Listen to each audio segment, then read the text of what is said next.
David Shields has published 10 books of fiction and nonfiction. He's been widely translated and awarded numerous prizes, grants, and fellowships. His current project is called Reality Hunger, a Manifesto, which will be out from Knopf in 2010. It's sort of a call to arms for new literary and other art forms to match the complexities of the 21st century.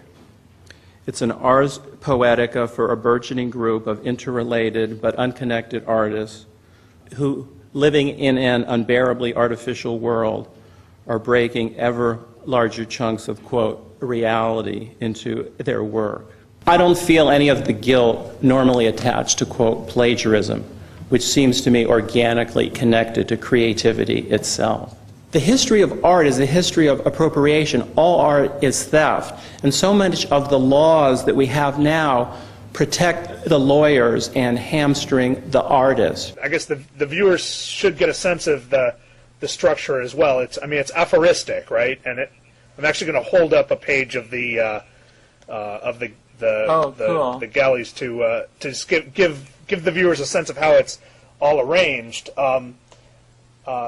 It is kind of like Ecclesiastes, right? I mean, it is fragments of text, mini essays. The lyric essay is the literary form that gives the writer the best opportunity for rigorous investigation, because its theater is the world, the mind contemplating the world, and offers no concealing dream world, no exit door. To me, nonfiction or essay is a way to foreground contemplation as the motor for the work rather than story.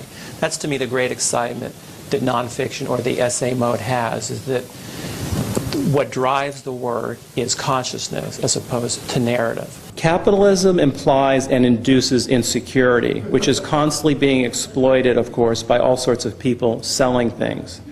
Therapy lit, victim lit, faux helpful talk shows, self-help books, all of these prey on our essential insecurity. The great book, though, such as Fernando Pessoa's The Book of Disquiet, say, takes us down into the deepest levels of human insecurity, and there we find that we all dwell. What if America isn't really the sort of place where a street urchin can charm his way up to the top through diligence and talent?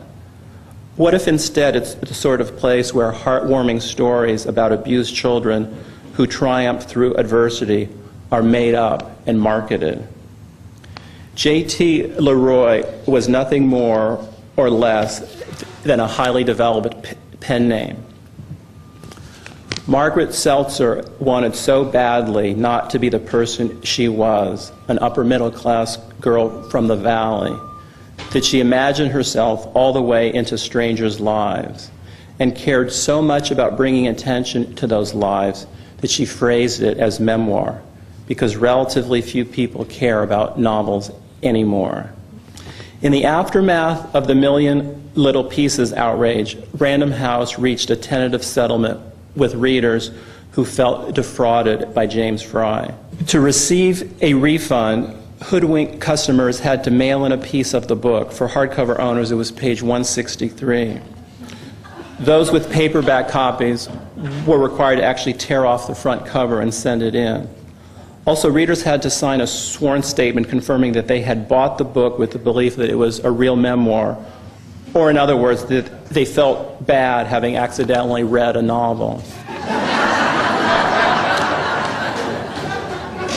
This is concerning me. Can you tell me why you're anti-citation?